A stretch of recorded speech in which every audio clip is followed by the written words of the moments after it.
Today's Skinny Podcast show on Local12.com. Pleased to be joined by my man Chad Brendel from BearcatJournal.com. And Chad, the news yesterday from the president of Oklahoma University, of all people, might have some effect on the University of Cincinnati. Please tell people how that may happen. Well, I think it's been known that an expansion is going to happen. The likely place it's going to come from right now is from the Big 12. The Oklahoma president basically came out and said he was in favor of expansion to an extent. I mean, he didn't go all out and put all his chips in the table, but saying that, expansion is something that they would be in favor of possibly, and that obviously perks up the ears of UC fans. I think, as you pointed out in your article, the biggest information to come out of that whole thing was that the Big 12 has been basically lying for over a year now, saying they didn't want to expand because it would change their Tier 1 television money, and instead of splitting it 10 ways, they would have to split it 12 ways. Well, as it turns out, there's provisions in their contract with ESPN and Fox that if certain teams are the teams that they add, that there will be more money added into the television contract to offset that. So the 10 teams that are already there would still be making the same Tier 1 TV money. That more than anything, I think, if you're a UC fan, is what has you perking your ears up with everything that came out of the Big 12 yesterday. The pros for the Big 12 to go ahead and expand, the main pro would be to be able to have a conference championship game. Obviously, this past year they did not have one. They cannot have one because they only have 10 teams. You got to have 12 to hold one. They ended up having co-champions. They didn't end up having a team in the college football playoff. That is a pro if you're looking at it from the outside that says this is why they have to expand. The negative is, even though that Tier 1 money you talk about is still going to be in the pot for all the teams, there now would be 2 more teams that would share all the bowl money and the college football playoff money. Very true, but there also would be championship game money. So you would have to think those two things would at least come close to offsetting themselves when you're talking about putting a Big 12 championship game on ESPN or on Fox or whatever. You're talking another probably $20, $30 million that gets kicked into the coffer there. But yeah, I mean, it ultimately, if now that we know that the Tier 1 stuff wouldn't change, the other stuff when you add a championship game looks like it would about come out in the wash. I was going to say, it almost comes out even. That would be the numbers that would have to be crunched, and even if it doesn't come out even if it's a slight loss for each of the schools, the chance to get in, a better chance to get in a college football playoff scenario would even add more money on top of that. Yeah, and I think, what we saw this year is probably going to be the prevalent factor, a determining factor in who plays in the championship game. They want to see you play that 13th game. Everything broke wrong for them this year. There were a lot of different scenarios where they could have got one of those teams into the playoffs. But everybody on the committee said it was a factor to them that the teams that got in played that 13th game. They had a championship game. They proved it on the field, and they made their way in. Now, there has been some talk. The Big 12 and, to a lesser extent, the ACC have been looking to deregulate the championship game clause, which states that you have to have 12 teams. The ACC, for different reasons, there's been some talk in the past. The ACC would like to go to 16 teams and go to 4 divisions, and they would like control over who is in their championship game to be determined a different way. So they're behind it. You know what we're going to wind up with? We're going to end up with semifinal games in conferences for football before you even get to a conference championship, before you even get to a national championship semifinal. I think actually that they're trying to avoid that. They're trying to be able to crown a champion or crown. But as you know, when they start to crunch those numbers, they look and think, money talks, baby. Yeah, when we could have a semifinal, 2 semifinal games plus a final game. Hey, now we're talking even more money. Let's do this. Well, the long-term talk has always been this is ultimately going to end in 4 16-team super conferences. Right. So as soon as somebody does that, Skinny, and goes 16 and has a semifinal and then a final, and they get 2 games worth of money out of that semifinal and then their championship game, I don't think it's going to take long for, the Big Ten and the SEC don't like seeing somebody else make money they could be making. That's exactly right. So the Big 12, and this goes back to the Big 12 because they're very close to when all this eventually happens. And I think reasonable minds will say, of being gone. In maybe 10 years, whoever knows how long it's going to be, they're going to be gone. If they're not proactive and they don't get off their butts and start figuring out a way to survive. And at this point, I mean, what it all comes down to, Skinny, and this has been the case with the Big 12 all along, Texas is against expansion, so the Big 12 is against expansion. Even though Kansas State is in favor of it, we're finding out Oklahoma is in favor of it, Baylor is in favor of it, Iowa State is in favor of it. There's been some rumblings that TCU would like to see expansion. Basically what it comes down to is Texas, and by proxy, Texas Tech, who does whatever Texas wants, are the two teams that are firm and saying, we don't want anything to happen. We want to stay exactly how we are. And you could see them, at least in Texas's case, because of the cachet they hold, you could see them threatening to say, okay, we'll go join the SEC and form that into a 16-team league, and we'll take Texas Tech with us. Yeah, the only problem now is they're in a grant of rights. Right. Through 2026, I think it is. They're in 2024. They're in a grant of rights, so the Big 12 would own all of their Tier 1 money, which that'd be a lot. No question. A lot for them to give up. But yeah, I mean it's Texas bullying the rest of the bunch the same way it's always been in the Big 12, and that's why that conference. I mean, let's be honest. They almost died last time around. They were real close to them dying and the Big East absorbing Kansas and Kansas State and the Big East surviving. They were days away from that happening. So unless they change their thinking, when this thing kicks up again, if they're not at the forefront of it, if it's the Big Ten decides to make another move or the SEC decides to make another move, they're legitimately one move away, 1 degree of separation from seeing the Big 12 fall apart. And now is their chance to be proactive. Now, and you can argue till the cows come home. Adding, say, Cincinnati and Memphis isn't going to change a ton, but it is going to, one, bridge a gap because they made the dumbest decision ever in adding West Virginia. You've got West Virginia on an island. Right. You've got to get teams to bridge that gap to West Virginia, for one, and for two, you need to get in other markets because really the only recruiting hotbed that exists in the entire conference is Texas.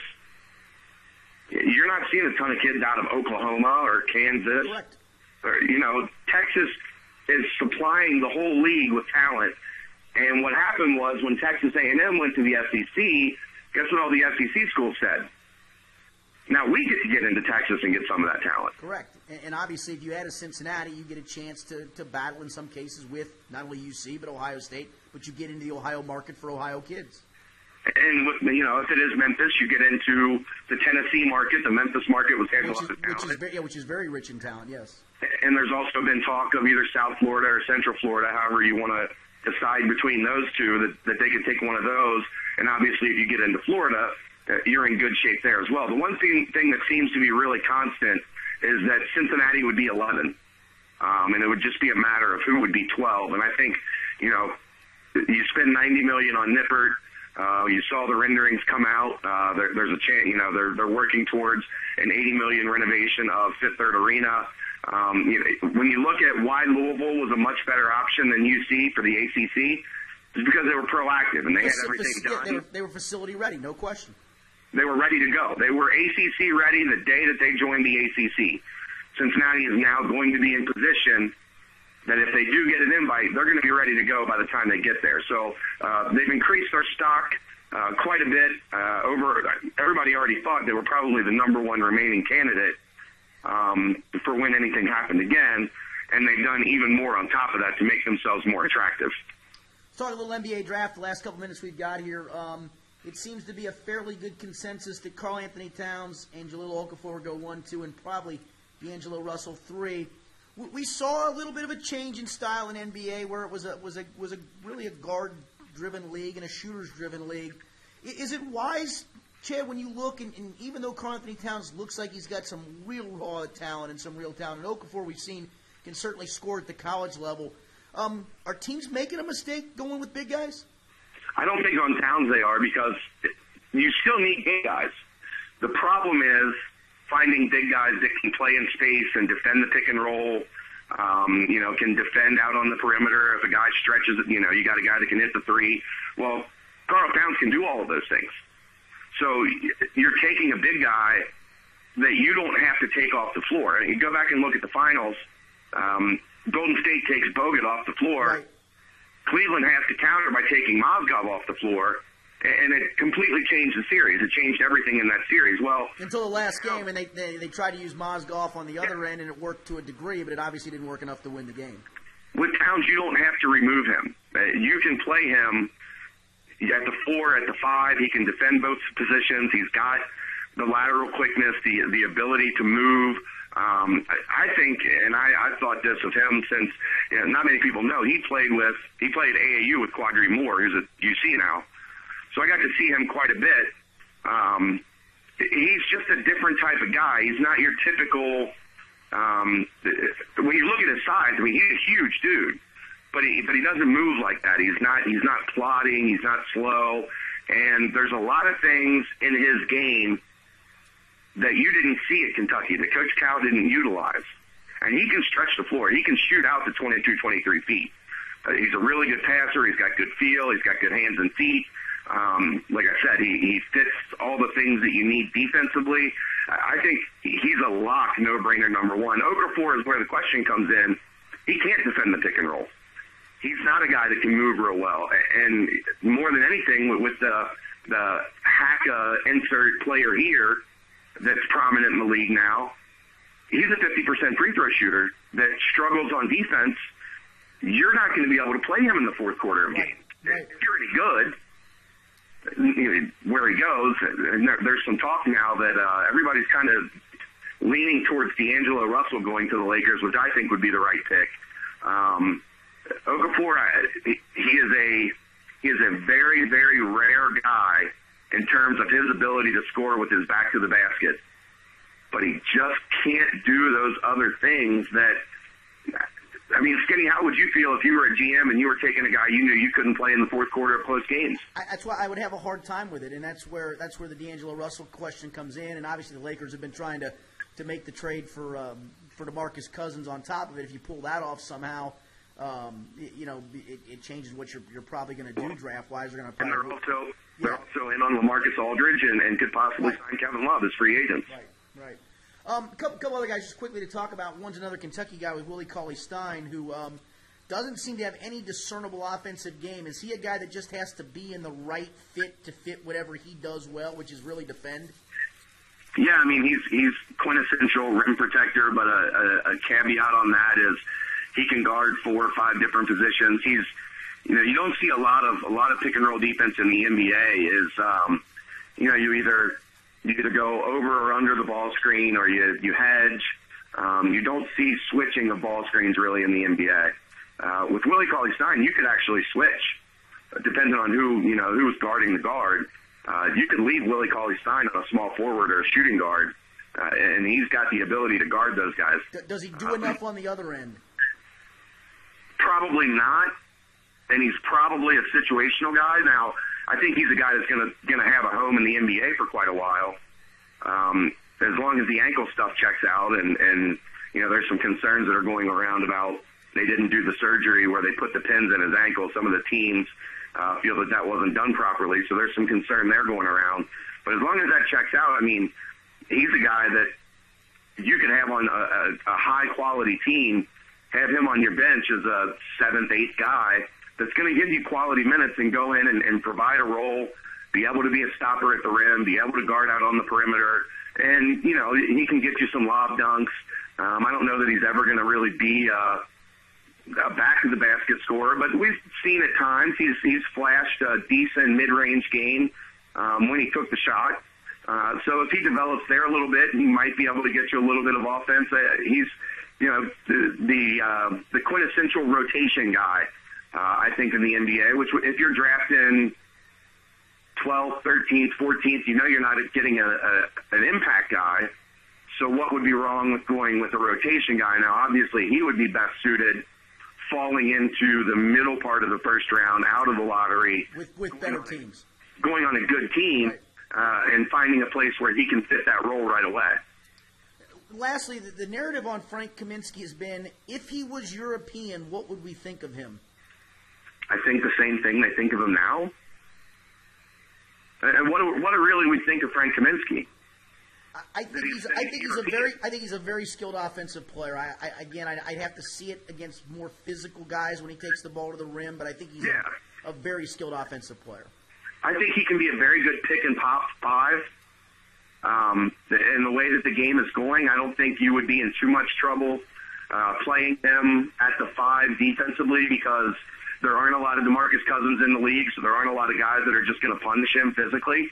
But honestly, what I think of him the same type of thing I think, of a European 7-foot guy. He's kind of a finesse guy, really good jump shot. You can pick and pop him. You can slide him on the baseline and hit him in the corner for an open three, on a kick out, things like that. And defensively, he's not slow, but I don't want him out there putting the grinder on pick and roll 40 times a game. Probably another rotation type guy long term. Lastly, is there anybody else as you've looked at this draft, and I don't mean to put you on the spot, but is there anybody you've looked and gone, gosh, that guy's undervalued? I've looked at that guy, I've watched that guy back in high school up through maybe a year or two, maybe 4 years of college. Any couple of guys you've looked at and thought, wow, that's going to be a really good guy that somebody might miss on? One I am personally incredibly biased on is R.J. Hunter. I've known R.J. for a long time. One of the, if not the best dude I've ever gotten to know, and being out on the road and doing all the recruiting stuff. Great story on R.J. that I've told on Bearcat Journal before, but his dad, Ron Hunter, is the coach, obviously, as we now all know. Well, his dad was at Indiana, Pui, IUPUI. And played at Miami of Ohio. And R.J. was like a sophomore going into his junior year in high school, and he was really close with Larry Davis and loved Cincinnati.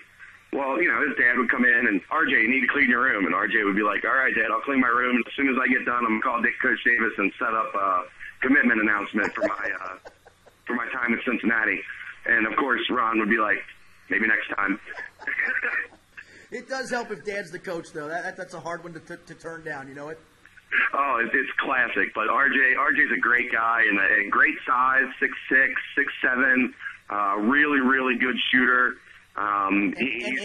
He projects fairly late in the first round, which actually might be a great thing for him, really. Yeah, if he could get to a veteran team with some seasoning, I'd love to see him go, somewhere in that 20 to 25 range. I think that would be a great spot for him. He's a guy that, I really, really think has a bright future. One that I'm not big on, Justice Winslow. And he's a guy that people are wondering, boy, isn't he perfect for the quote unquote new NBA? Well, the problem with that is, Skinny, if he was 6'6.5", 6'7", like everybody thought he was, yes, absolutely. But he went to the combine and measured at 6'4.5". Right, which again, at one point I thought he was 6'8" in college.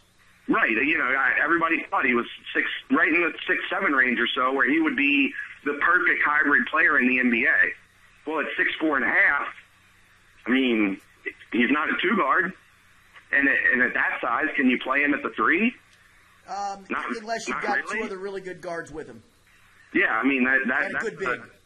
And back on the Kentucky thing, to give you one more guy, Devin Booker, I think, is going to have a great pro career. I do too. I'm glad you brought that up. Speaking of which, we'll close on that. Do all 7 Kentucky draftees get drafted? Probably, but it gets, and obviously I think you're going to see Aaron Harrison in the second round. I think you're going to see Dakari Johnson in the second round. And Andrew Harrison in the second round. Andrew maybe late first, but probably more likely in the second. I wouldn't be shocked to see a good team snatch him up or see somebody trade up to get him in the late first. But most likely early second round for him. But the problem with predicting the second round, teams love to draft and stash, which, they take these European guys that have no intention of coming to the United States for 2 years, so they don't have to pay them. It's not a guaranteed contract. They don't take up a spot. So when, it's similar to the conversation centered around Sean Kilpatrick a couple years ago or last year. You'd like to think that there's a spot in the second round for that type of guy, but once that second round starts and teams start going off the map on guys that aren't even on the radar over here, so that they can draft and stash them, it creates a situation where spots get thin. I thought Dakari Johnson just made a bad decision. I thought he made a horrible decision. Andrew and Aaron Harrison, you knew that they weren't going to come back for another year. It just wasn't going to happen.